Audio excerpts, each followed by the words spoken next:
Hello, boys and girls. This is the Cohn Zone, and we're the Cohns, Grant and Lowell. And we're talking about a football team that just lost a game, their first one. We're going to have to recalibrate our thinking about them. We're going to do so big picture and position by position. I'm looking forward to it, Dad. It's good to see you. Hi. I just finished eating some almonds. Yeah. As my wife would say, I was getting low blood sugar. Okay. So if I'm chewing, it's the almonds. I want to give you the solo layout real quick so people can see the full backdrop because it's extraordinary. You got the bookcase. People don't understand that bookcase goes the entire length of the wall. It's every book my dad's ever read. Well, not really, but it's like 70% of them. He's had to get rid of some. And this is the room that I lived in from 14 to 18 and then again from 24 to 27. And look, the room is here, Guy. If you and Swasti want to come, we'd love to have you. Thank you. Well, if times get tough, we probably will. Thank you very much. Okay.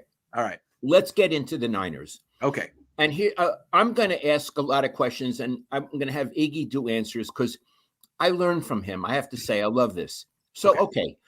You and I had our own separate impressions of the 49ers after the first two games, which were wins, but a little squeaky wins. Squeaky. Then they played a challenging game against a B-plus team, not an A team. Yeah. Packers. Right. And they got beat. So my question Another squeaker. It was another squeaker. They played three squeakers. Yeah. Squeaker is the operative word. Yeah. So my question is this, Iggy. What was your impression of them or your perception of them after two games? Has it changed after the loss, and in what way? Yeah. My perception of them after the first two games were that they weren't as good as their record. 2-0. Undefeated. I thought they were playing kind of mediocre football, going down to the wire with teams that aren't going to make the playoffs. And I guess I saw this loss to the Packers as sort of validating my impression from before. Doesn't change my impression. Does it change yours? Yes, it does. How? Many times on this broadcast, when we've talked about the Niners and where they stack up in the NFC West, I have used the phrase, I'm all in on the Niners. And after they won the first two games, I still felt I'm all in on the Niners. You know, a win is a win. And that's what I've learned. There is a win's a win. Right. But after they got beat by the Packers and the way they got beat, the way they fell behind and the way they lost so dishearteningly at the end, it makes me think that I had overestimated them, that I had overrated them. So from going to feeling that I'm all in on the 49ers, and I know it's just one loss, and I know the fans are probably the Lowell's a schmuck. Okay. I would have to say, based on three games, they're the number 3 ranking team in the NFC West.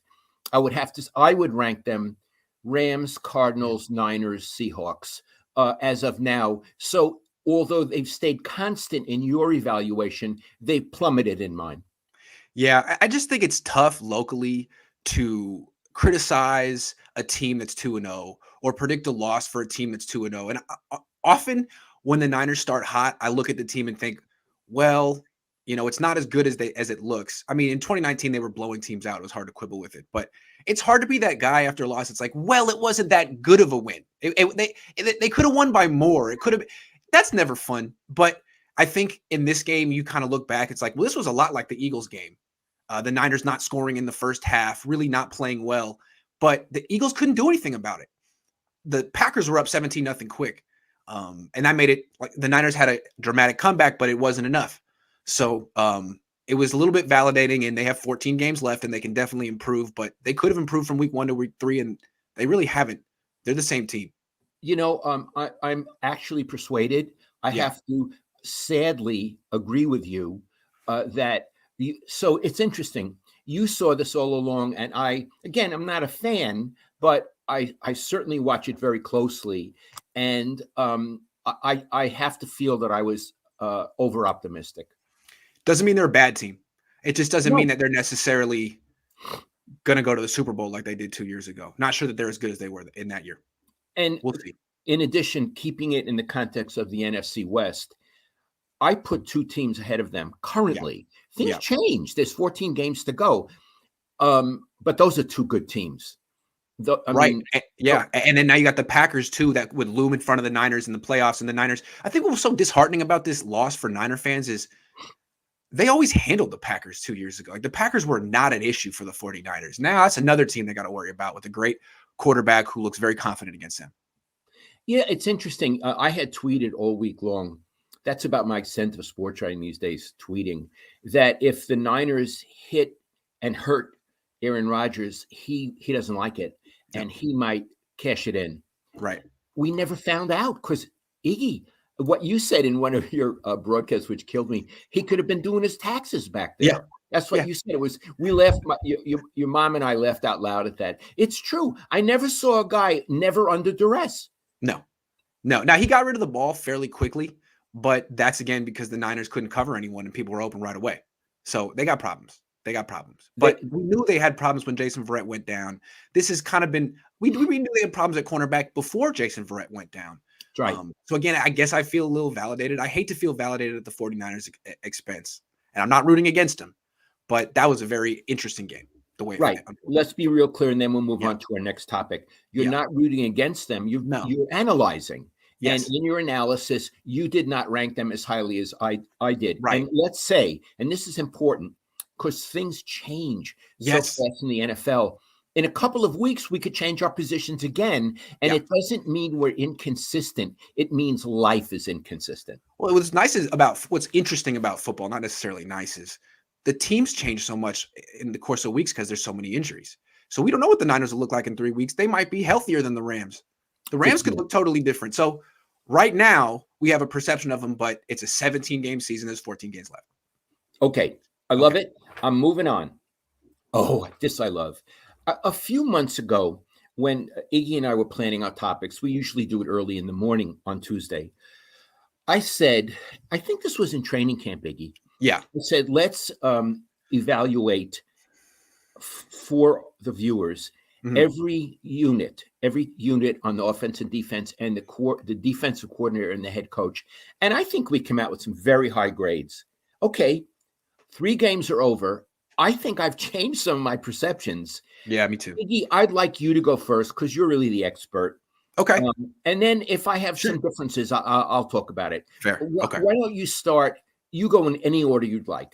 All right, we'll go position by position. I'll give them a letter grade, just like I would after a game, in the same order I would after a game. Grades. Quarterback. And this is 2 players. The Niners are using 2 quarterbacks, mostly Jimmy Garoppolo, but they sprinkle in Trey Lance. So I'm going to give him a B. I don't know what I gave him before the season, but I think it's a B unit. Jimmy Garoppolo has limitations, but he's playing the best he can within them. They're 2-1. He hasn't made a ton of mistakes, and Trey Lance has been helpful. I mean, he's played 5 snaps and scored 2 touchdowns.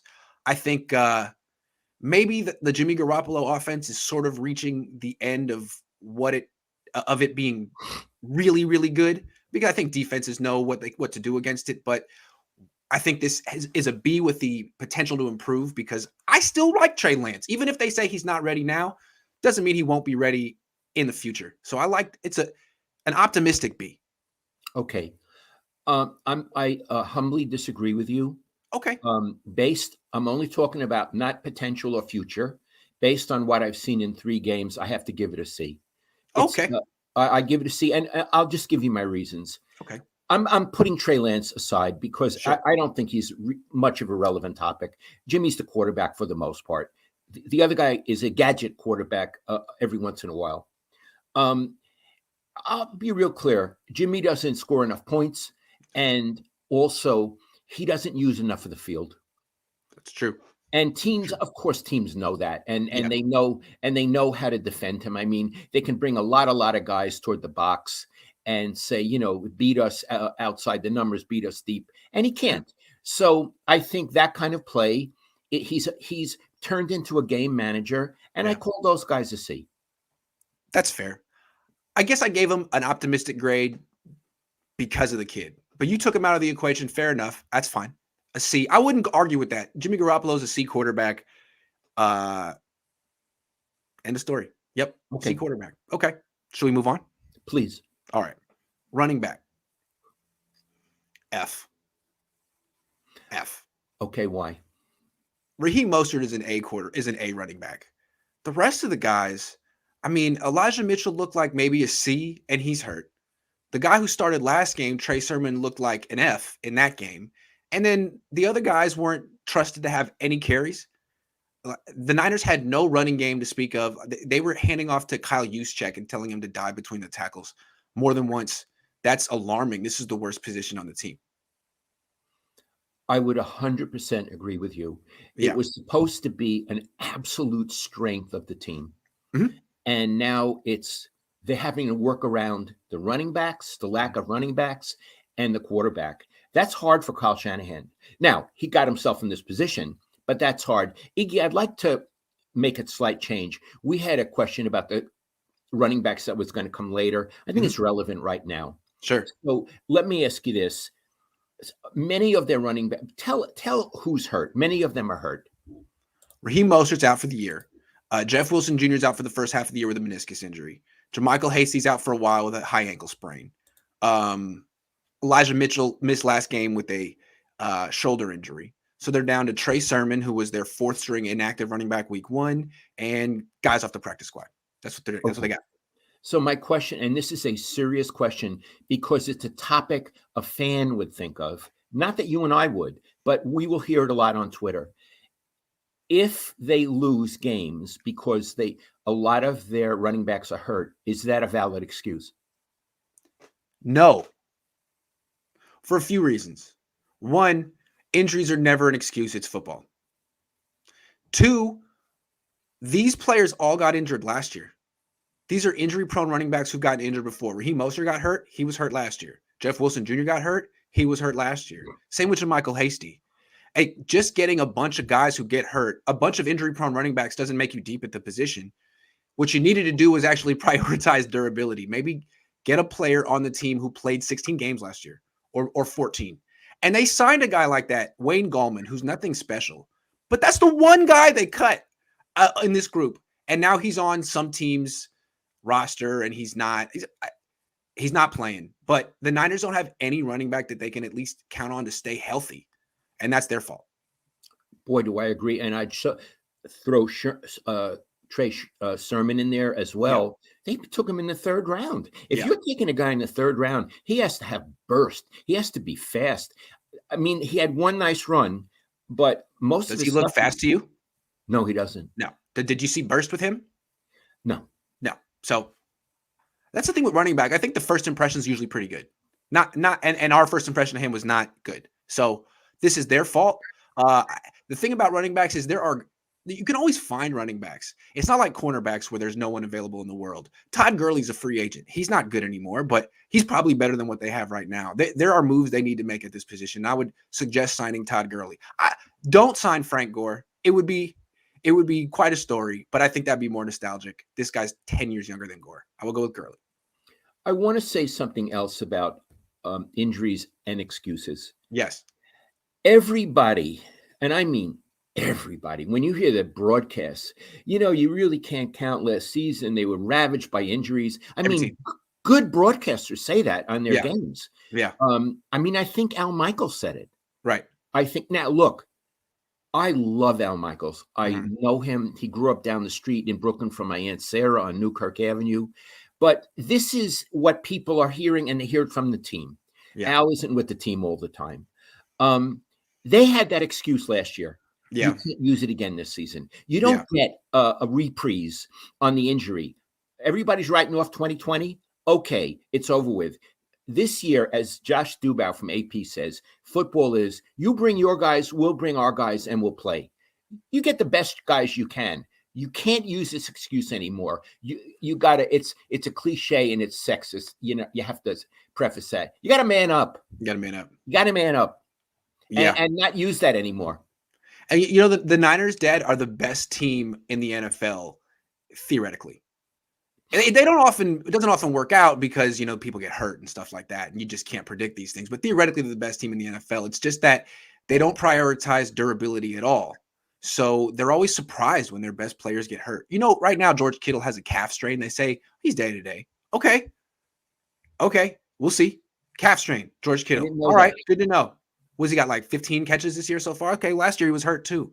This is the team you put together. And it's almost like, well, we could put together a team full of boomer bust injury prone, cheap players. If they're healthy, they'll be good. If they get hurt like they always do, we could say, oh, well, we had injuries. You can't really hold us accountable for that. That's a really smart way to build a team, and it ensures you that you never get fired. But I don't buy it. I think it's kind of, you should be accountable for injuries and durability. It should be something you should prioritize. Injuries are over as an excuse. Yeah. So we handled Over. that topic. Let's move on to the rest of the offense. The Wide unit. receivers. B+. I think they're better than what they show because the offense is so horizontal, the passing game. But Deebo Samuel looks like maybe the second best player on the offense after the left tackle. And I think Brandon Ayuk is excellent as well. He's just more of a downfield guy than Deebo Samuel. And it's not a great fit with Jimmy Garoppolo. But I think he's also, you can see how good of an athlete he is when he returns punts. I like those two wide receivers. I don't know who their number 3 receiver is. Trent Sherfield was a good story in preseason, but he has like 20 career catches or something like that. And Mohamed Sanu, I don't think is any good. Jawan Jennings, I don't think is any good. They got 2 good receivers, which is a good B+. I agree with you. And I'd like to add about Ayuk. I don't know what happened early on. He seemed to be not used or in the doghouse. But, Iggy, he's a hell of a wide receiver. And if he were playing for someone like Derek Carr, he'd be a star. He'd be a star. I think he's that level of player, and they need to find ways to get him involved. He's very fast, and they're having trouble because you can't really use the speed down the field with Jimmy. Well, you can run him across the field. How about a shallow cross? That's a good route for him. Jimmy can throw that pass. I'm just suggesting. I've been saying it for a while. You won't call it. I don't understand. Something Bill would have called. Called it all the time. Yeah. Okay. Tight end. I'm going to give him an A. George Kittle led the team in receiving. He had a big catch against the Packers. He had a big catch on the final drive. He's still a good blocker. They won't get Ross Dwelly the ball at all, which is silly. But tight end is definitely the strength of the offense. As I mentioned, George Kittle has a strained calf. They say it's not serious, but they often downplay injuries, especially the players who matter. So that's something to monitor. But for the time being, definitely an A. I totally agree. I love the way Kittle plays, and I love their tight ends. Yeah, absolutely. Their tight end coach, John Embry, is as good as any position coach on their team, and he scouts them like a scout. Then he develops them, does the whole thing. He did it with Kittle, did it with Dwelly. He's really, really good. So, yep, tight ends A. All right, offensive line. C-. Is that generous? C-. Seems fair. C-. They got the best left tackle in football.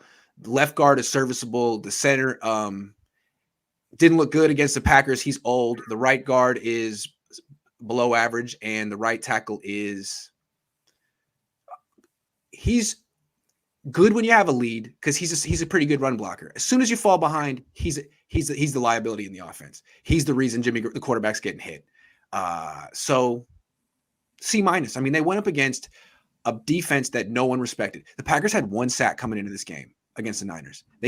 This offensive line gave up 4 sacks and 11 quarterback hits. That's abysmal. And they couldn't run the ball. So it's hard to give them anything more than a C- right now. Sounds good to me. And when you're talking about McGlinchey, you say he's a good run blocker, but what you're saying is he's not good as a pass blocker.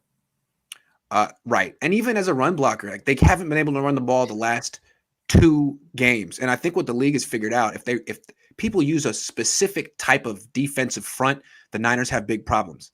It's just a 3-4 defense with 5 guys on the line. It was the Vic Fangio defense that the Niners used when Jim Harbaugh was here. All of a sudden, Kyle Shanahan has no answers for it. So how good are these run blockers?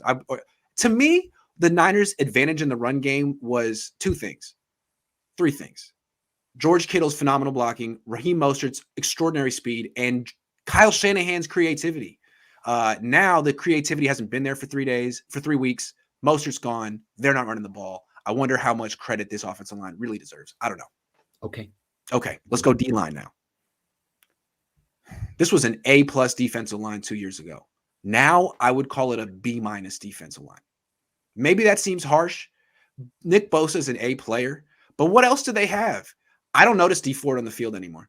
He's healthy. He supposedly plays. I don't ever notice him. They brought in another guy this year, Samson Ebukam, who I haven't noticed either. Have you noticed him? No. They have Eric Armstead, who is a solid player, but he's not DeForest Buckner. And he has to be the second best pass rusher on this team because Ford's a ghost, Ebukham's a ghost. And Armstead, he's at best a fourth. If he's your fourth best pass rusher, you got a great D line. If he's your third best, you got a good D line. If he's your second best, you're a B minus. Kinlaw's not a pass rusher and he's injury prone. Uh-oh. No, you're there. Here? Okay. And DJ Jones, the nose tackle, is a solid. He's a good player, but he's a run defender. So it's a good defensive line. It should be a B, but D Ford's a ghost. Where are you? He needs to show up, otherwise it's a B minus group. Well, let me say this. First of all, I love your grade. Against the Packers, where was the pressure on the quarterback from these people? All Niner fans wrote the Packers off just because of that. They're like, well, look at their offensive line. They can't block the Niners' defensive line. There's no more analysis necessary this week. And 1 sack, 2 quarterback hits. Of course, what happened was right off the bat, the Niners couldn't stop the run.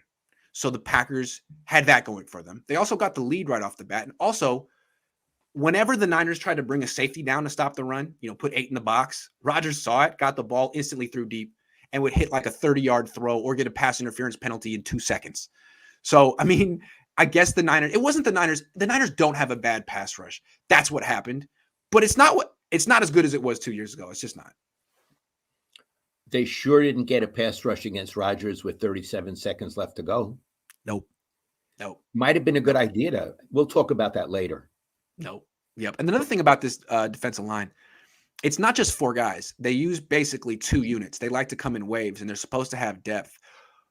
The backup defensive lineman can't stop the run. Anytime Kinlaw and DJ Jones come off the field and Zach Kerr and Kentavious Street come on, it's like 8-yard run up the middle, 9-yard run up the middle. So that's part of the grade. Okay. Because you can't play the same 4 guys all game. You can't. Iggy, having listened to what you said, I think because you're a very nice person, that B minus is actually a generous grade. Yeah, I mean, most people would consider Nick Bosa a elite Pro Bowl level player. What else they got? Yeah. What else do they got? So yeah, B minus is the best you can say about this defensive line. Very overrated, and that's the biggest one big difference between this team and the one that went to the Super Bowl. Also, the one that went to the Super Bowl had Raheem freaking Mostert, so running back was a big strength on that team. All right, moving on. Linebacker, B plus. The last couple of years, this was an A. Dre Greenlaw's hurt. That's part of the grade. His replacement is Azeez Al-Shaair, he's solid. When they go to 3 linebackers, the third guy's Marcel Harris, who's okay. Fred Warner's interesting. The last 2 years, he was arguably the best linebacker in the league. This year, he's been just a shade not as good. And you wonder if it's because Salah's gone. I don't know what it is. But, on offense, the play caller can talk to the quarterback until there's 15 seconds left on the play clock. Then the radio communication shuts off. And some coaches are talking up until that minute. That last second. Sean McVay is one of those guys with Jared Goff, telling him everything he sees. Maybe Salah was like that with Warner. Because Warner has the earpiece in the headset too, and Salah's very smart. Not that Warner isn't, but what an advantage that would have been. And I wonder if the communication is a little bit different. Anyway, B plus. Sounds good to me. Yeah. And I feel that's a high grade. And what's interesting so far, Iggy, you've only given one A. Yeah, tight end. Okay. Now I'm going to give another one, though. Safety, A minus. Jimmy Ward and Jaquiski Tartt are really good. It took me a while to appreciate their games because they don't intercept the ball or force fumbles, but they're always taking the most difficult coverage assignments on running backs and tight ends, and they're really good at it. They usually don't give up big plays. They're usually players that quarterbacks avoid. So those 2 guys, Ward and Tartt, A minus. They're not exactly all pro level players. It'd be nice if they could intercept 5-6 passes a year the way that Ronnie Lott or Merton Hanks did, but they're very good at what they do, A minus. And Iggy, they're really tough guys. They're really tough guys. They'll make you pay. Tough guys. Yeah, absolutely. That's true. They'll make you pay. I love your grade. All right. Cornerbacks. D minus.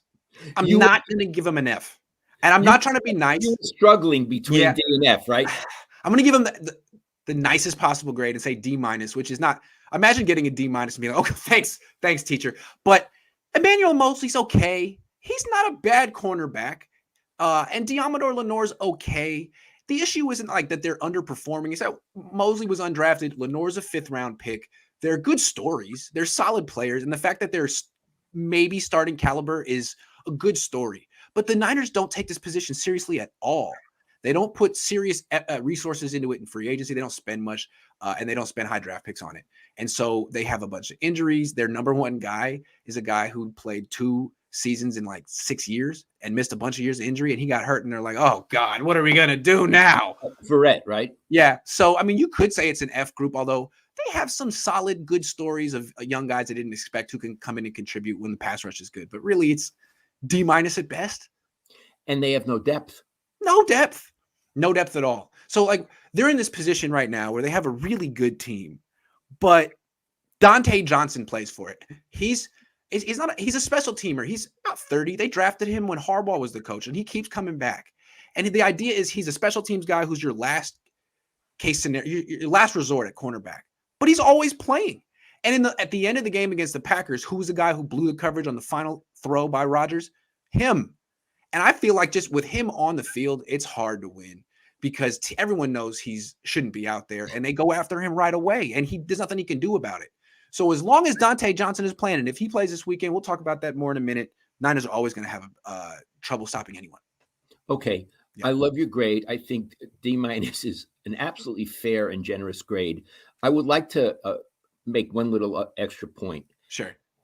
Iggy has been emphasizing cornerback since the beginning last season ended. Yes. So almost a year.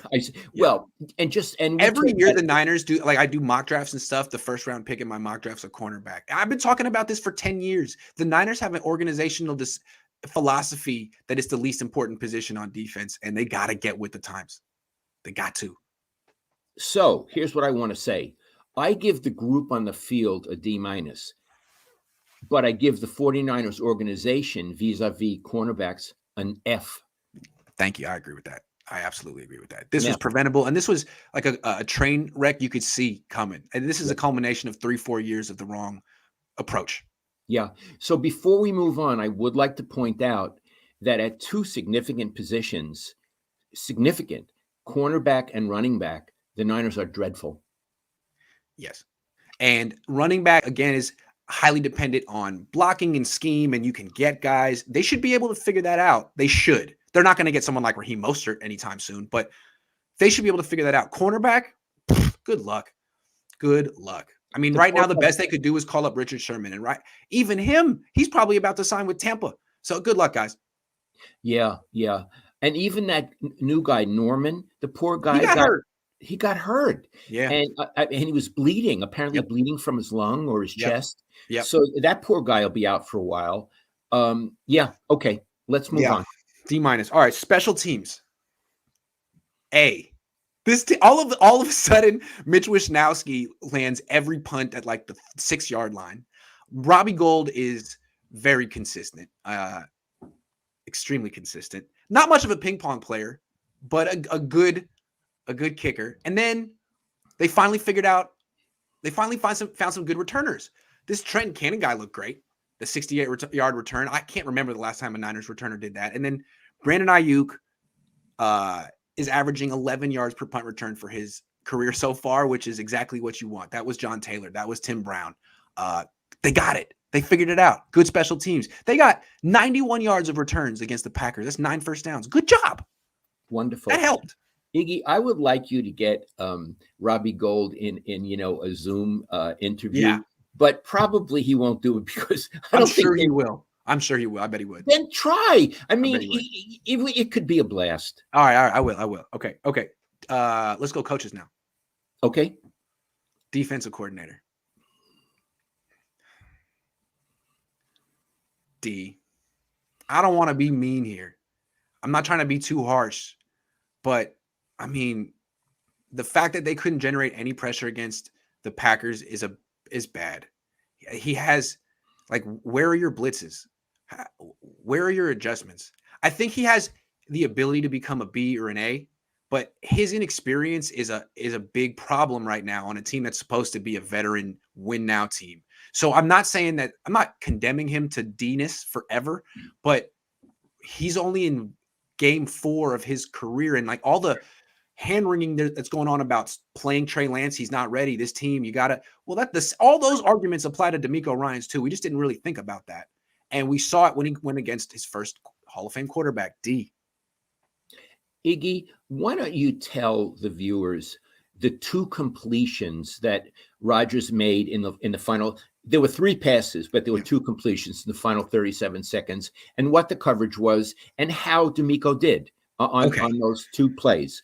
Okay, so the Rodgers got the ball at the 25-yard line. You need to go 40 yards, 25 to 35, essentially. And you got 37 seconds to do it. It's doable. It's about 2 throws. So the first throw is a throw over the middle to get about 20-something yards. And what Ryans called was zone coverage. 4 deep, 3 underneath. It's the Niners standard zone coverage. And it's a fine call. It's particularly effective because the guy underneath over the middle is Fred Warner. And it's tough throwing at him because he's great and he's big. But it's Rodgers and it's Davante Adams. And the thing about zone is the wide receiver just gets a free access into the defense. And he can run and reach top speed really quickly. And there's no one really covering him. You're trying to beat him to the ball or something like that, and it didn't work out. I think the best call in that situation is man coverage. 2 deep safeties, so you get safety help on both sides. It's weak against the run, but they're not going to run. And you got man coverage everywhere else. And the thing that's nice about that is you take away the in-breaking routes. You're playing inside leverage, which means no slants, no digs. And if you want to go outside, there's a safety over there. And the man coverage is like a yard behind the guy. So if you want to stop and do a comeback, there's a cornerback in your face. It's very, very hard to throw against 2 deep man under. Usually quarterbacks scramble against that coverage or just see it before the snap, audible and hand off. Would have been a perfect time to do that. Instead, he called a very conservative call. You know the offense is going to take that 20-yard void over the middle. And they did. And they got there. They spiked the ball. And that was the mistake. That was the big mistake. So, Iggy, I'd like to emphasize there was a whole area. You called it a 20-yard void. There was a Grand Canyon in the middle. And you had Aaron Rodgers. He wasn't going to miss that. So it was probably not the best call. Well, it was not the best call. Put it this way. Everyone knows he's going to Adams, right? You watched the whole game. He's going to Adams in that situation. And zone coverage means no one's guarding Adams. Okay. He's just running. And so you would want someone on Adams. Okay, there's one more completion on that drive. It's the throw to Adams. Now I was filming it from the press box so I could go back and watch it. And I saw, well, this time he did call the right coverage. 2 deep, man under with double coverage on Adams. That's the right call. Good. You got there. Problem is, the double coverage on Adams was Diamador Lenore, who played it correctly, and Dante Johnson, who did not, and that's enough. Dante Johnson was way too deep. You had Lenore playing on the outside. Johnson was supposed to be playing the inside. Adams cuts to the inside. Johnson's not there quick enough completion. So it's the right call. They say you got to execute. You got to execute. But, I mean, it's Dante Johnson. They had him playing him free safety, Dad. They had it playing free safety because they wanted Jimmy Ward in man-to-man coverage. Makes sense. But Dante Johnson probably took 0 reps at free safety this week. So that's what happened. You told we're going to do this. It's the right call. You didn't have the right man to do it. Sorry. So maybe he's not a D. Maybe it's a little harsh. No, but, stick with it. He's inexperienced. Yeah, for sure. Stick with it. We're saying after 3 games, he's a D. I think he is. And I know you like him, and it's hard for you. I know you like him. But feelings aside, and he has 14 more games to show better things. But certainly you can't praise him on the 1 loss they had. Let's move on to the head coach.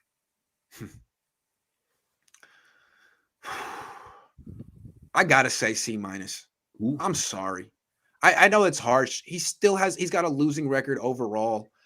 He's got a 2-1 record this year, but his running game isn't working. I mean, he's being wishy-washy on the quarterback situation. You wanted a new quarterback in the offseason, and then you spent all your resources for stuff that's in the future. It seems to me that, I don't know. It seems to me that he's underperforming the quarterback. I gave Jimmy Garoppolo a B. I mean, you gave him a C. Jimmy has been better than Kyle Shanahan this year. Maybe he's a better coach than this, but I don't see any creativity in his offense anymore. maybe it's Jimmy's fault, or maybe it's his fault. I don't know. I say C minus. Okay. I'm not as clever as you. After 3 games, I'm only talking about this season, not his whole career. I'd give him a B Okay. because he's 2-1. Okay. I'm giving him a B based on 2-1, and that's the only reason. Okay. Fair enough. He has a winning record. It's, of course, he's in third place in his division. That's a very interesting point. Well, we're going to have to reevaluate this at the bye week. Then we may need to give him a grade again in 2 weeks because these are the tough games. Let's see what he is in 2 weeks. I would love to do that. Let's Yeah. if we can remember, and you Yeah. people can remind us. Let's reinvestigate D'Amico Ryans and Shanahan after the bye week, and we remembered we gave. Will you remember the grades? I will. I have them written right here. I will remember. We have video evidence. And again, I think basically what we're saying is the first 2 weeks weren't really a test. Yeah. They've had one test so far. It didn't go so great, but they have 2 more big tests coming up. They can redeem themselves, and let's reevaluate the bye week. Love it. Love Okay. it. Okay. Let's answer a couple of questions and then get back to our show because people have been very patient and generous. Rich says the 2019 team had a bunch of swagger and crushed people. Yes. This team is slow and aimless. It seems like Kyle is trying to get fired. See, Niner fans are really not taking this loss well. I think, again, it's because of how we started the show. The Niner fans felt this team was going back to the Super Bowl, 2019 all over again.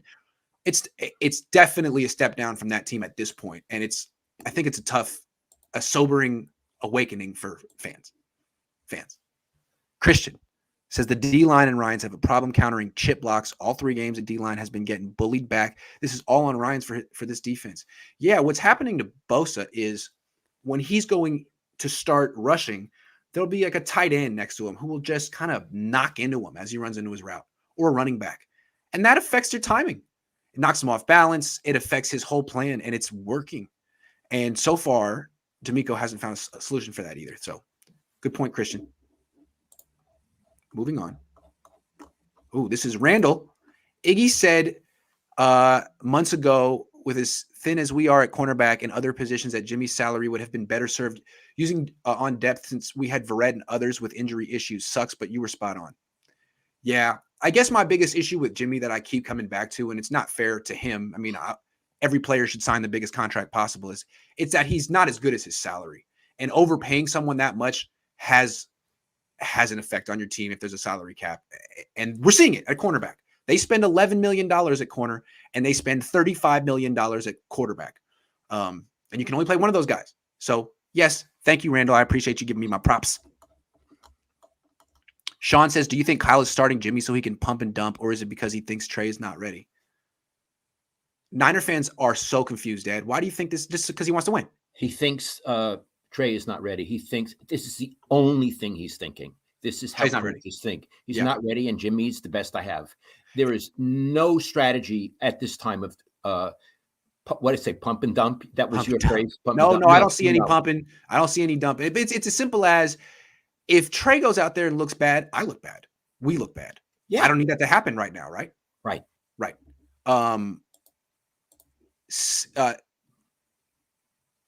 C for Jimmy Garoppolo. I wish he would see his way off our team. That was pretty funny. Should he make like a tree and leave? That's pretty good. Okay, hold on. There's a couple more, and then we'll get back to our. Sorry to break up the. It's okay. What are you talking? The people are part of the show too. Hero Winchester says, I feel like 2021 was supposed to be a rebuild year, but since they were able to re-sign everybody to 1-year deals, people expect it to be a win now team. This is no rebuild year. Forget it. This is now. They think they can win now. There's no rebuild. And I'll tell you something else. If they have a crummy record, someone's getting fired. And I think it's John Lynch. It's no rebuild year. This is what coming for you year. Yeah. And it's John Lynch because of his drafts. And in a win now year, they pivoted to drafting for the future. Risky. Well, you better win. You didn't need that first round pick. Okay, great. Because there were guys. Is Brian Allen available to start? He was that poor cornerback who gave up 1 million touchdowns against the Dolphins. Yeah, he's always available. They're at the Brian Allen level soon. Ayuk and Trey Lance equal dangerous. Yeah, theoretically, when Lance plays and throws downfield, Ayuk will catch those balls. Currently waiting for the next quality control. That'll come later in the week. Don't worry. Yeah, I got to give a quality control after a loss because I have to take certain responsibility for that loss. I didn't do enough. Troy says, can Eric Armstead stop with the rubbing the belly celebration? Yeah, man. Like you have 2 sacks since the Super Bowl. You're not that hungry. You seem pretty. I don't think you're that hungry anymore. That's really funny. That's a really good point. Justin says, I guess it's safe to assume Seattle is going to go with the same type of game plan Green Bay used. Yeah, I would think so. It's working. Why would you do anything else? Yes, I would think so. I would expect the Niners run game to not work until something drastically changes because the book is out on it. Keldon says week 4-5 is often put the rookie in, maybe soon. We're going to talk about that too. When the appropriate time is. Best Yiddish words to describe York and Shanahan. Schlemiels. Schlemazzles. Schlemazzles. Schlemazzles. Oh, God. Lone Wolf says on Sunday, I said it's time to let go of 2019 vibes and play Lance. Not that he would have won, but that he could get reps. He does things Jimmy can't. Okay, you're going to upset my dad before we get the show going. So I'm with you on that one, but we're going to let that one go and get back to the show. No, hold on. Okay. I'm not upset. I'm in the greatest mood. My dad doesn't like to talk about Trey Lance. I love my kid, but just a minute. Okay. I feel that Trey Lance is a dead issue. Okay. I do. Okay. He's not going to play, and we're going to talk about it more later. We will. But I just think it's a footnote, and I think we should read the main text. I'm with you on that. I'm with that. Thank you. I didn't mean to speak for you. Corey C says Colts and running back Mack agree to seek a trade. Should the Niners be interested? Any trade options at cornerback? Thanks for great content. You both amazing. I don't think trading for a running back right now is the best move. I mean, if they could get it for a late pick, fine, but they've already traded so many picks. I don't know. I think you could sign Todd Gurley, although Mack is better. Would you trade for a running back? What do you think? Absolutely not. It seems irresponsible. Yeah, it does. You can pick running backs up. You know what they said in that movie? They're on the couch. They're on the couch. They're on the couch. They're on the couch. Yeah, if you're going to trade for something, it's got to be a corner. Pretty sure Jimmy got injured in the third Packers game. In the Packers game. He was limping. In this Packers game.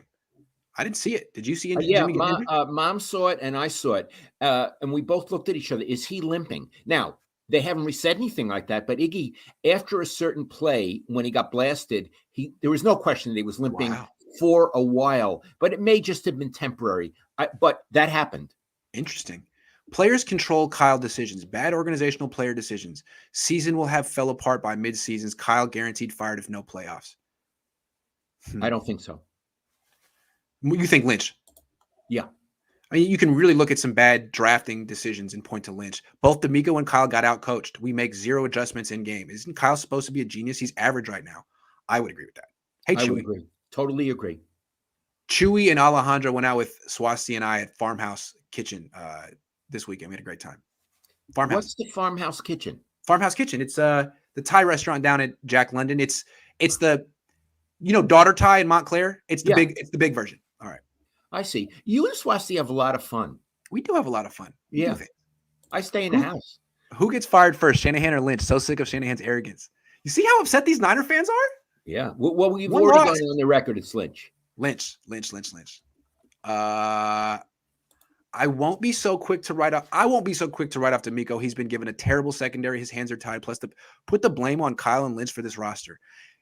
You could say that going against Aaron Rodgers and Devontae Adams with those corners, pretty predictable. Do you think if they lose to the Seahawks and Cardinals, will Jimmy get benched? Well, aren't we going to talk about that a little? We are going to talk about that. Stick with us, Ray. All right, we're going to answer the rest of your questions in a little bit. We're going to get back to our show. We want to say something about Jimmy Garoppolo. My dad wants to say something about Jimmy Garoppolo. I'm going to let him take the floor. I do. Just going to take a minute or so. Just bear with me. I don't root at all. If the Niners win or lose, it doesn't matter. I still maintain a professional distance. But I want to say I was deeply moved by how Jimmy Garoppolo played against the Packers, and I was emotionally touched by it. So, and I know probably you think I'm crazy for saying this, but let me talk a little about it. Iggy and I were both English majors. He was at UCLA. I was at Little Lafayette College in Pennsylvania. And then I came to Stanford and the graduate school in the English department. So we're all in as literary critics. When I look at a game, any kind of game that I used to cover, and I believe Iggy feels the same way, it's not just a game. We look at it as literary critics. It's a play, like a play you would see on Broadway. It has all the Aristotelian unities. It has a beginning, a middle, and an end. It has a problem. Who's going to win? It has suspense. You don't know. It has a resolution at the end. There's someone wins, someone loses. Sometimes there's a tie. There's a resolution. In this game, I looked at Jimmy as the main character in the drama. I understand there are a million other ways to look at it. You could look at any other player. For me, I sort of identified with him and looked at him as the protagonist, a protagonist trying to be a hero. So I want to talk about, was he a hero in this game? A hero is a wonderful concept. Okay. In my way of understanding a hero, I'm going to use he because we're talking about male football players. A woman could be a hero too. In this game, he wanted to be a hero, but what stood between him and heroism was himself, because he's not good enough. Iggy and I both think he's like a C quarterback. We call him serviceable. He can do some things very well. He can't play down the field. He limits the offense that Shanahan can use. But also he had to overcome his own limitations, his own failures, his own mistakes. But he had to I'm looking at my notes, overcome other things. His coach's bad calls, the team's bad play, sometimes the good play of the Packers, and the fact that life is very tough in real life and on a football field. And then here's the thing. He had scored nothing. He and the offense had scored nothing in the first half. They fell down 17-0, but they began to come back and they scored a touchdown before the second half ended. What I saw was a guy on a journey. His journey is, I want to win. I want to win for the team, and I want to win for me, and I want to overcome all the obstacles, mostly me. I want to overcome who I am. I see that as a very heroic kind of thing to do. Okay. In the comeback, he showed courage, bravery, persistence. And if you look at this as a story, he showed pureness of heart. He had one intention: to win. And here's the thing. He did win. In spite of everything bad he did, in spite of the fact that he's not that good, he handed the team a victory. That growth, what he did in the game, I find beautiful. He handed the team a victory with only 37 seconds left, and this team having no timeouts. At that moment, he became the hero he had wanted to be. And then the team gave it away. In terms of a story, it's what makes it so poignant, because in a sense, they betrayed him. Now, of course, they lost. I'm looking at it from his point of view. They betrayed him. And at that moment, it became serious. He went from being a hero to a tragic hero. And I love that game for that reason. That's it, Iggy. I love that. That was wonderful. Thank you. Thank you for doing that, Dad. You like that? Great. I did. I loved it. And I love the perspective you took. Can I take a different perspective real quick, just to add to it? Because I see the tragic hero in him. I definitely think it was a tragic, heroic game. But I think there's an irony to it. I don't think he could overcome himself the way I see it. Now, he did have that great drive. It was heroic. That drive was heroic. No question about it. Until he snapped the ball with 12 seconds left on the play clock. I guess, how do you know, like, we're going to need these seconds, but we're going to score on this play, and if we snapped it at 3, it'd be so much better than if we snapped it at 12, but 9 seconds is probably the difference in the game. Oh. That's almost like bitter irony, a small thing like that, but that wasn't his big mistake. The irony here is that his 2 mistakes were the 2 turnovers. He had an interception and a fumble. The fumble he threw backwards. That was rough. And what was nice was the team picked him up. They only gave up 3 points off those turnovers. So while the defense was the ultimate GOAT, when Jimmy messed up, they had his back. And the bitter irony is, even though they only gave up 3 points off those 2 turnovers, they lost by 2. So they lost on that last field goal, but they could have lost on the field goal earlier, you know? So it was a heroic drive. It was very heroic. It was also tragic in a sense because I don't think he could overcome himself against Aaron Rodgers. It was too much. I love it. I love. Yeah. But I love that. That was a lot of fun, Dad. Also, I love what you're saying about irony, and Yeah. I would add one other thing. People look at these games and they're just games. Yeah. When Iggy and I look at them, they're deep. Iggy, Yeah. aside from the fact that we saw it differently, we both saw it as deep. But like we were using the same metaphors and speaking the same Yeah. language. And that's why I always wanted to do a podcast with you, because I always felt our sports conversations were the most interesting and the most unique, but I needed to rise to the level of you. It couldn't just be me riding your coattails, because I already get enough nepotism accusations as it is. But now that we do it, I'm glad that people get to listen, because it's always, I mean, I didn't agree with a lot of what you're saying, but I was like, man, this is just so phenomenal and I love it and it's compelling. And I can try to put my perspective on it using his terminology, but it was damn heroic. And that last drive, yeah, really, I mean, in sports, if you struggle in the first 3 quarters and come through at the end, who cares about the first 3 quarters? So Jimmy he'll always have that last drive. It was great. Thank you for letting me do that. Thank you for doing that. That was great. Let's answer a few more questions and get back to our stuff. Sure. Darnay says, I fall back on Collinsworth's statement about Jimmy saying the offense being simplified for Lance on Monday night. See, these are things I didn't hear. I'm not listening to the TV. They did say that. What did he say? He said that this is Collinsworth, that they had to simplify the offense somewhat for Trey Lance, and that Jimmy said, thank you, because it helped him as well. He did. That's what Collinsworth said. That's very interesting. Huh. Interesting. Helped him as well. Overly complicated. Christopher says, so all of the rookie quarterbacks not doing so good. Maybe Kyle is doing the right thing. That's how you feel, right? Yes, it is. Yes. Okay. Alex, thank you. It just gives us $10. That's very nice of you. Thank you.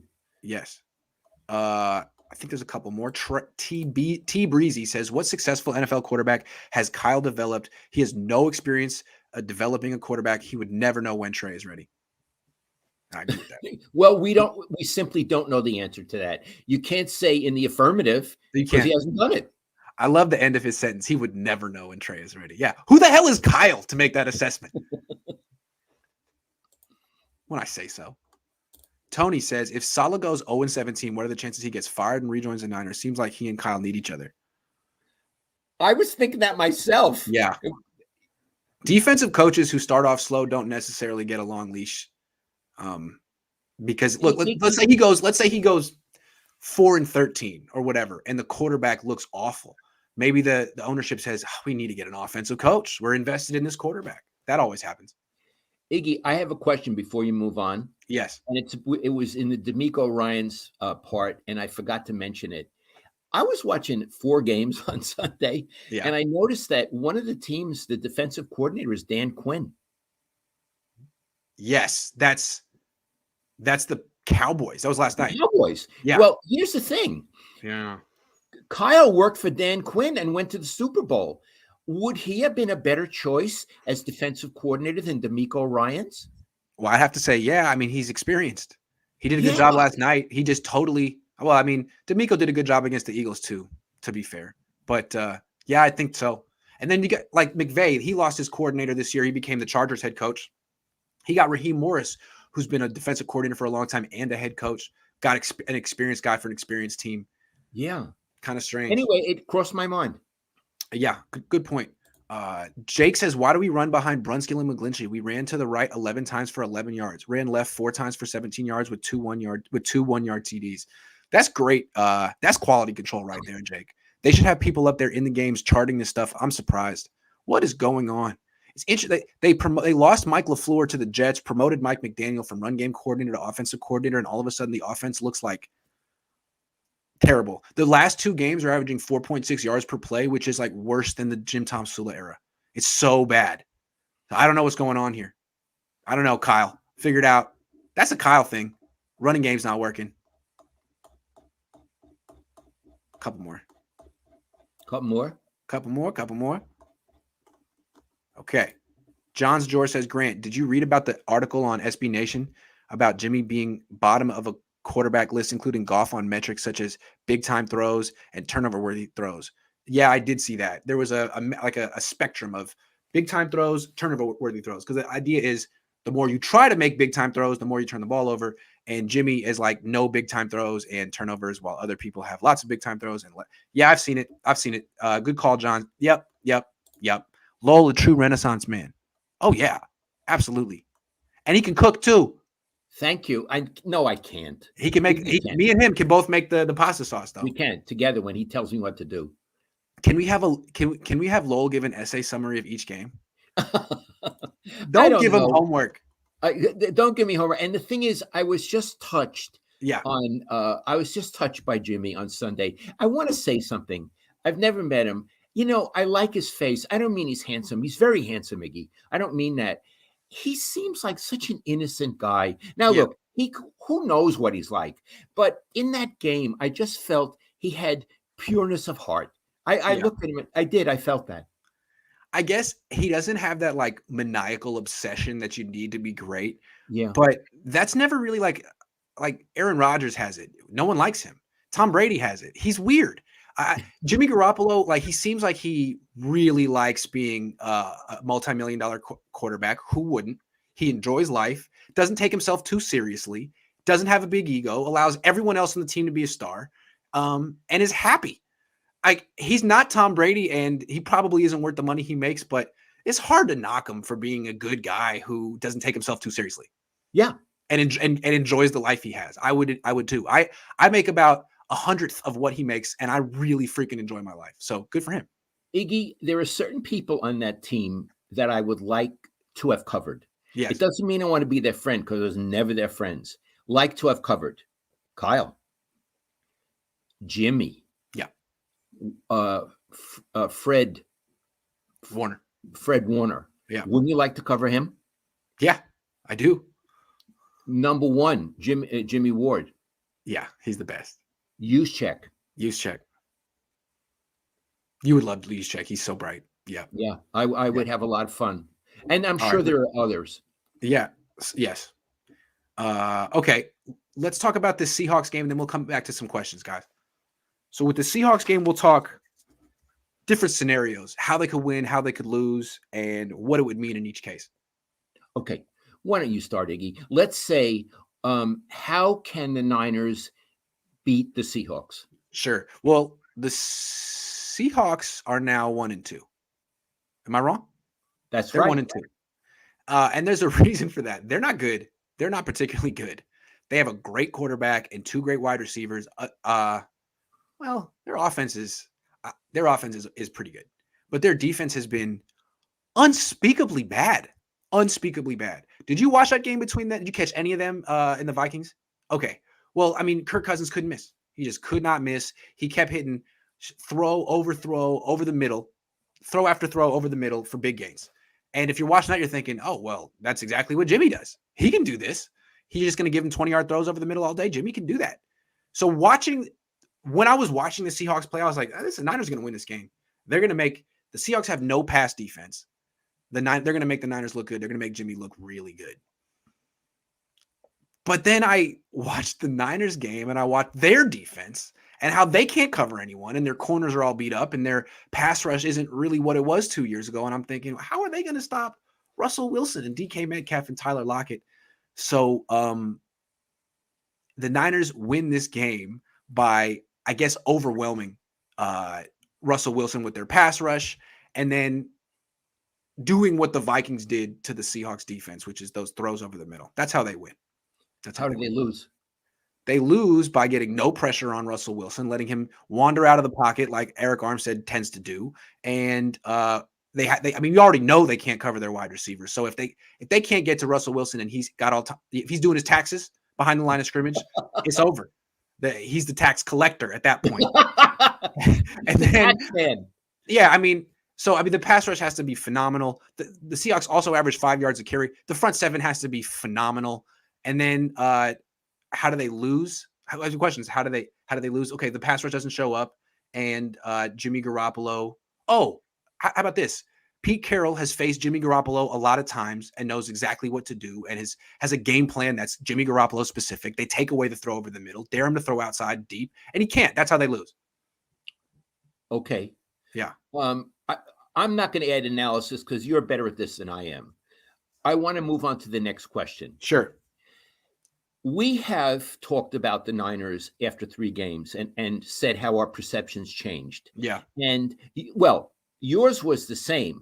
Yours is that they're a high middle of the road team. Yes. Mine 9-10 was- wins.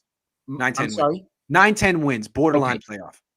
Mine was I was bullish on them to win the division. Not so sure about that now. So it went down. Now I sort of am where Iggy is. So here, everything changes all the time in the NFL. If they beat the Seahawks, they'll be 3-1. Mhm. What will your evaluation be of them if they're 3-1? I think it will be similar. I'd be impressed that they beat the Seahawks, but the Seahawks are week 2. I'm not sure the Seahawks are better than the Packers.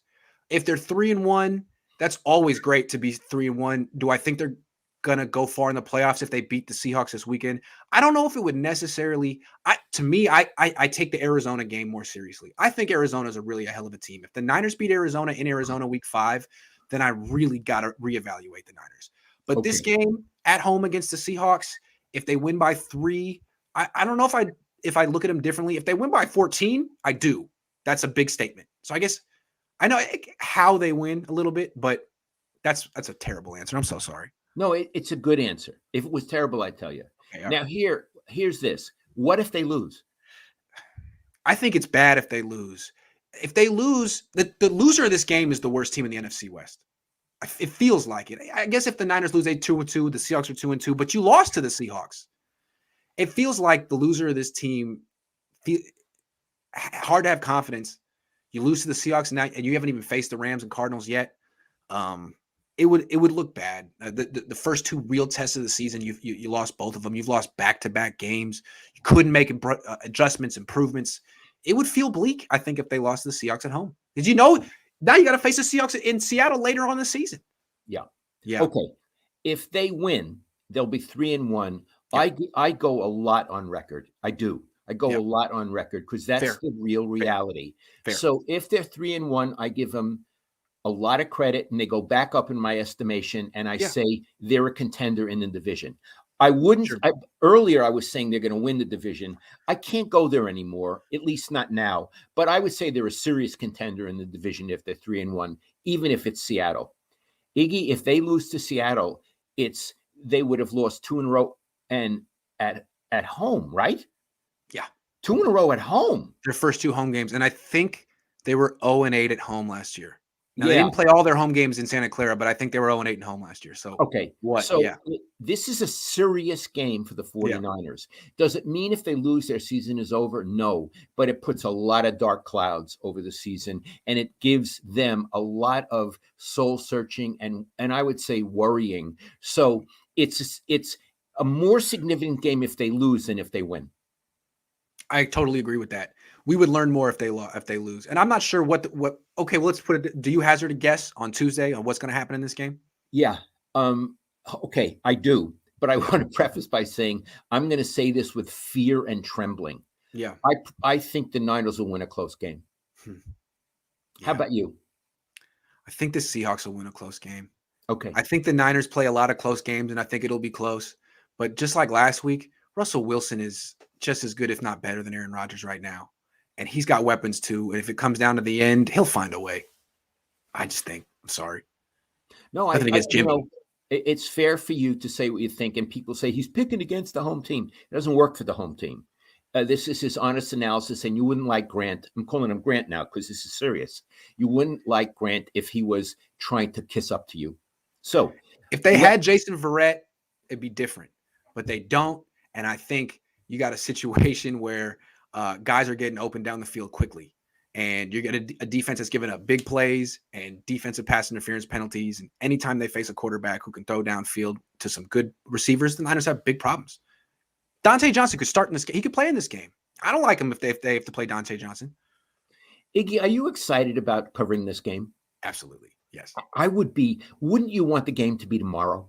Yes, I want the game to be tomorrow. And then I Yeah. can't wait for the one after that. And then we'll have so much to talk about at the bye week. Yeah, Football but gets so serious so quickly. It's still only September. It's that's great. how I used to feel, though. Like, Yeah. as Tuesday and Wednesday came around before a big Niners game, I just really wanted it to happen fast. And again, I wasn't rooting, but I wanted to be there for the drama, for the play, and I wanted to have my say about it. Yeah. Okay. One more topic. We have a couple more topics. Couple. One more, but then we'll take some more questions. You don't want to talk about Trey Lance. He's a footnote. That's fine. He certainly is right now. But I just want to bring up one thing. Before the season, we had a whole debate about this. And you were adamant that Jimmy should start the season. And you were right. He did. He has. And he's 2-1. But you also said that you thought Trey Lance probably would be the starter after the bye week, which is week 7. Do you still feel that way? If so, why? If not, why not? Fair question. I'm not so sure anymore. And part of it is the way Shanahan is operating. Yeah. I thought we would see a lot more of Trey Lance. I thought it's like what Bill Walsh did with Montana and Steve Berg. Montana would come in for plays and he'd be part of a game. Trey Lance has really been an afterthought. He's been a decoy. He's done a few plays, and he's done actually fairly well at certain times. So I'm saying, unless Jimmy and the team go in the dumper in the next few weeks, then I think it could happen. Yeah. But it would take a real collapse and almost giving up on the season before he'd bring in the kid. So I'm saying probably not. I see. Like, you're not bringing in the kid to save the season. You're bringing in the season because you feel it's over. I think so. Makes sense. So even if they do lose their next 2 games at 2-3 at the bye week, you're not out of it. You can regroup. Right. So it's interesting. So you're saying, just based on the way the season has unfolded, you now don't expect Trey Lance to start after the bye week. I'm with you. I don't see that coming. If he was going to be starting after the bye week, he'd be playing a little bit more every game. That's what I think. Yeah. So you think that basically, as long as the Niners continue to win more games than they lose and Jimmy Garoppolo stays healthy, he's going to be the starter the rest of the season?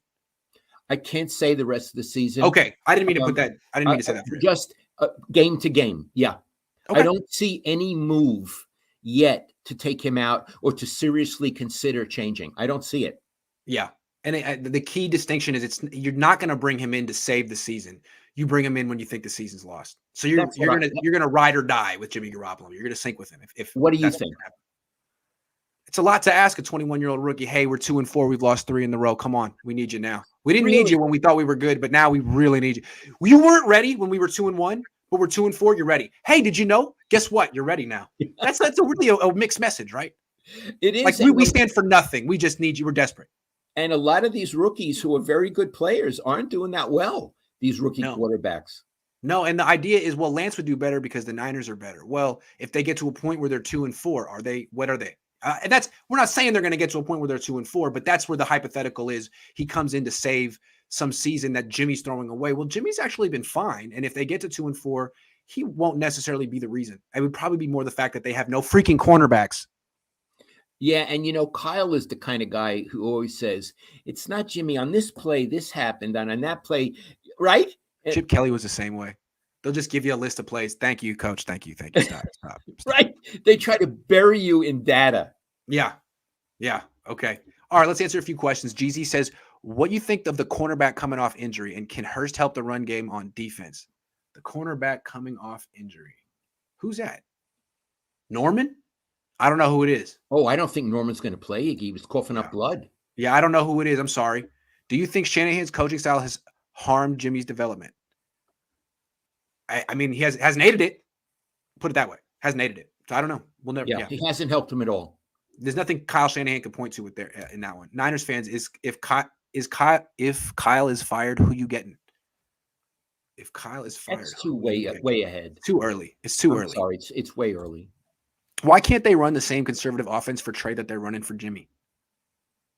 Because I don't think Trey would be as good at it. He's more of a roll out, throw the ball, and run. Yeah. I don't think from the pocket. If he were as good as Jimmy in the pocket, he'd be playing. Fair. Chewy says, agree, lol. To fans, it's a game. To players, it's life.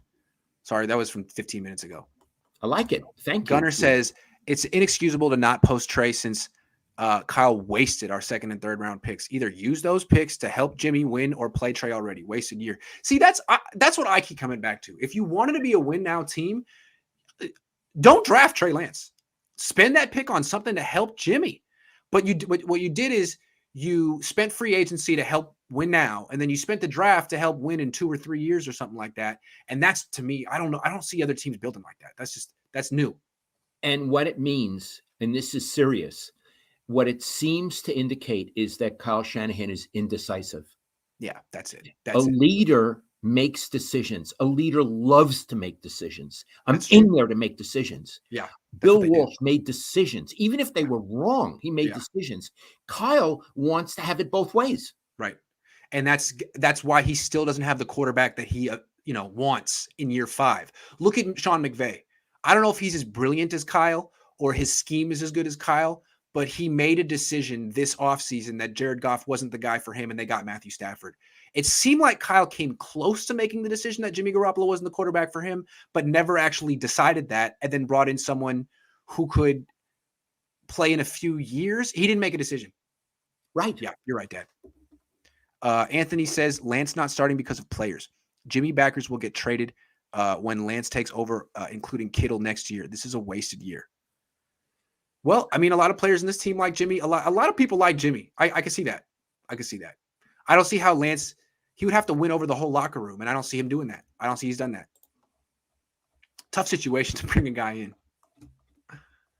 I don't know what they did not need to trade up for Trey Lance. What were they thinking there? Do we have more? I think we do. Yeah. Raymond says, how many games is Jimmy allowed to look like bad Jimmy in the first half of games before they pull him? What is that, Dad? Where they score 0 points till the final drive of the first? What is that a Jimmy thing or a Kyle thing in your opinion? Because it's 2 games in a row now is a problem. They can't keep doing this. Okay, here's what I'm going to say. Yeah. I think it's a combo, but it's 70-30 Kyle, 70 Kyle, 30 Jimmy. What do you think? I think it's 70 Kyle, 30 Jimmy. You know what Jimmy's limitation is. Kyle's supposed to have this running game that sets up a play action passing game that Jimmy can execute. Where's the running game? Where's your game plan? Where's your script? None of it works. And then you have to like adjust at halftime or figure something out along the way. What the hell is that? Yeah, I'm with you. Yeah. David says, I laughed so hard when Jimmy threw the pick. I was imagining Chariots of Fire playing as the pass took a week to land. Ha ha, good one, Grant. I'm sorry that I make fun of Jimmy. I just say that when he throws long, it seems like it's in slow motion. I'm sorry. Yeah, it really hangs up there for a while. What game will Jimmy struggle and Trey takes over? These are the Niner fans. This is what Kyle created. Again, think about it. If the Rams had decided, well, Goff isn't for us, so should we get Stafford? No. Let's trade for Trey Lance and keep Goff and then see what happens. You'd almost ridicule him. Like, what are they doing down in LA? That doesn't make any sense, but it's up here and you trust Lynch and Colin. And you're like, well, let's give him a chance. But really your gut's telling you this doesn't make any sense. So sorry, Julio. We don't know. Tehran says, Grant, you're correct about this organization and placing value at cornerback. We haven't drafted a first-round quarterback since Mike Rumph, and he was terrible. I think I was in middle school when they drafted Mike Rumph, and I was a big Niner fan. Keldon says, Kyle's plan is Lance is injury insurance. That's it. Wow. That's okay. All right. Final. This is an X factor. This is something you didn't see coming. The conference call. Oh, I'd like to introduce this one, Iggy. Sure. Usually they play Sunday games. That's usual. And then there's a Monday media conference. Now, I covered 40 years of those. Mm-hmm. The Monday day after conference is very important because the coach has had a night to think about it and he's watched the film. Mm-hmm. So they're much better able to express what happened on Monday than they are on Sunday right after the game. Traditionally, in fact, all the time when I worked for newspapers, the Monday press conference was at the 49ers facility. Mm-hmm. It was after home games. Oh, no. After road games, too. Yeah, that's true. That is They true. would come in, That is true. Harbaugh would be there the next morning. That is true. Yeah. And that's why you had to take the flight back. That's why you had to take the flight back. Yeah. Yeah. Yeah, it's true. Or if you didn't get the flight back, they'd send somebody else. That is true. You're right. Like, Yeah. for example, if Eric Branch couldn't make it, Ron Kroichek from the Chronicle would be there. You would see Ron. Yeah. That's These true. were in You're right. person. Now, but this wasn't even a road game. This was, he went home, he went to sleep. Yeah. Shanahan, he got up, he looked at the film, and he's sitting there. He's Mhm. sitting there. All of a sudden, Iggy tells me, I say, "Are you going down to Santa Clara today?" I said, "No, it's a conference call, not even a video call, a conference call." And I don't. And so, look, forget what Iggy for a moment. I am deeply offended by that. I mean, it was nothing to Shanahan. He would walk over to the auditorium. How hard is that? What is it, 40 yards? And all the writers would have to get off their tuchus, get in the car. Right. Maddie would have to come from Lafayette. You'd have to come from Oakland. And Cam would have to come from Contra Costa. And people would come. Yeah. And Tim Kawakami would go, and all that kind. Annie might go. So it was nothing to him. Why would you change that? And all of a sudden, you're talking on the phone. When you're talking on the phone, first of all, you can't ask a follow-up question. But here's the really bad thing. You can't look in Shanahan's eye. No. Whenever I'm interviewing someone or asking questions, I don't want to just hear the voice. I want him to look me in the eye, and I want to look in his eye. I want him to know that I'm serious. I want to see his body language, and can he face me? I would ask questions like, what happened with your running game? Can you face me? What happened with your cornerbacks? Can you face me? So what I want to say about him doing a call when everybody could have driven down, it's weak way out. It's avoiding. It's avoiding responsibility. You were not put out. You were down there. Iggy had a schlep from Oakland and would have been happy to do it. I don't like it. I don't like this. Again, I've talked, Iggy. I don't know Shanahan. He may be a lovely person. I don't like the way he comports himself as the head coach. Bill Walsh got his ass in there. Harbaugh got his ass in there. Mariucci got his ass in there. Seifert got his ass in there. What is with this guy? I gave him a C-, Dad. I think that's why I gave him a C-. I think as a head coach, this is year 5 of him.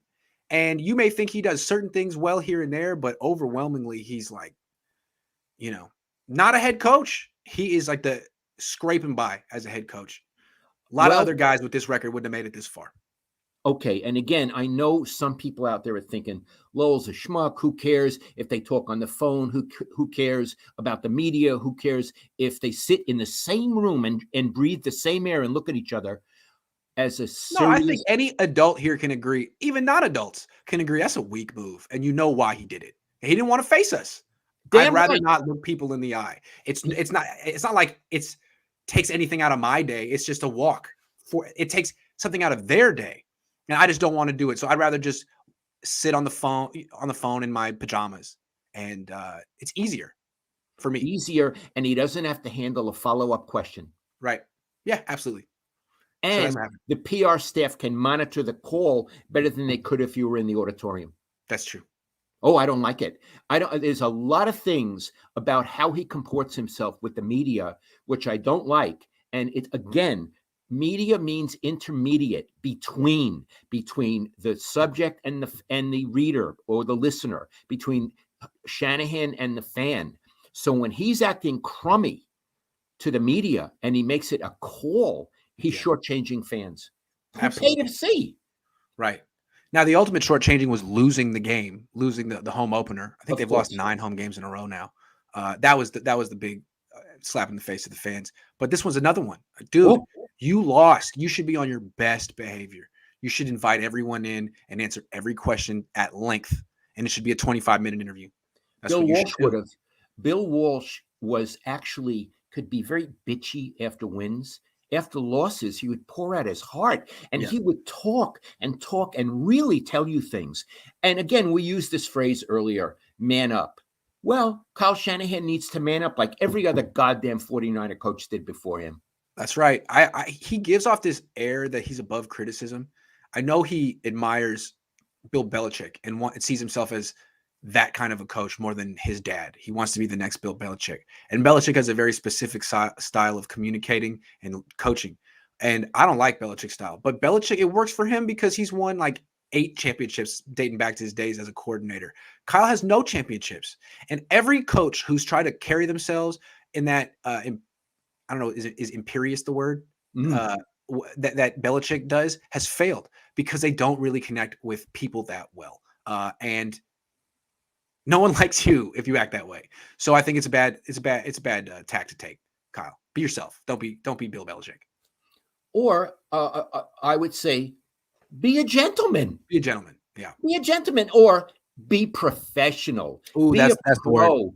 Yeah, Part of your job is to be a professional with the media. And what you did yesterday, I lose respect for you. Yeah, don't avoid the media. That's a weak move. I mean, you're a football coach. This is all about strength and manliness. Like, you just pulled a weak move after a loss. That's not cool. No, it's like hiding under the desk. It's like hiding under the desk at a crucial moment. You can do better. Ollie Ware says Kyle is a choke artist. His resume shows it. I'm not sure how this season will end, but it's not looking good. I'm telling you, fans are losing their patience. It's year 5, and they see the same issues every year. With John Lynch, it's the players who get hurt. With Kyle Shanahan, it's his indecisiveness. Devontae Harris got experience in this league. Oh, him? He's coming back? Well, there you go. Have you ever heard of Devontae Harris? He's a cornerback the Niners have. Ross Dwelly was open on that interception. Jimmy locked on Kittle and threw into triple cover. Play him if he's making rookie mistakes at 30. Man. You got to love how unsatisfied Niner fans are. Guys, they're still 2-1. But I like that. I'm very interested. It's interesting. This is what happens when you have quality control. Now everyone wants the best out of the Niners. Niner fans just have high standards. 5 championships, 2-1 ain't good enough. Is the days of locker rooms interviews over? Oh yeah, I think so. Matty Mayoko is worried that they are. I've talked to Matty about it. Does Kyle want out? I would say absolutely not. Okay. Breaking news, Marlon Mack just requested a trade from the Colts. Can we make a move for him, and who should we trade to get him? My dad and I are both against trading for running backs. He'll get hurt. Do you think Eric Bieniemy is like, I would love to be the head coach of the Niners and develop Trey Lance the way he needs to be developed? I think a lot of coaches would like to coach a young top 3 pick like that. Maybe not just him, but yeah, absolutely. That's the thing about the Niners. When they hired Shanahan, they were desperate. Now, if they were to ever want to move on, I think they'd have people interested in the job. Kyle living off his dad's reputation. All he's done is blow 2 Super Bowls by making bad decisions. Ollie's pissed, Dad. A lot of people say I just live off your reputation. That's why I have you on the show once a week. I don't have any reputation. You got rep. You got rep, baby. This show went for an hour and 20 minutes. The people wanted more Cohn Zone, so we gave it to them this week. You got any more questions? I mean, that's it. I listen, I love the questions. And Iggy said yesterday he and Vish got 70 questions. We like 70 questions. We got lots of questions. Hey, listen, Iggy, if we're done, I'm going to go in my office and call you. Hold on. We're not. Tom Foolery says Lowell is this show. Oh, Thank you, Tom. Keldon says the Shanahan soured on the media after the RG3 debacle. I live in that area. It was a train wreck. Okay. Listen, I wasn't covering that. Yeah. We had nothing to do with that. Yeah, I didn't do that. All right, Dad, let's wrap it up. I'm going to be back in 35 minutes with Jack Hammer. So don't go anywhere, everyone. I'll be back. But for now, Jack Hammer is phenomenal. He's phenomenal. We don't have the coaches film yet, so that'll have to wait until a little later in the week. But we're going to talk Niner football in 35 minutes. You both have that Cohn clout. Thank you, King Boss. Cohn clout. Hey, Iggy, I love you. Love you too, Dad. Thanks, everybody. This was very enjoyable. I will call you in a minute, Iggy. All right, Dad. Talk to you in a minute.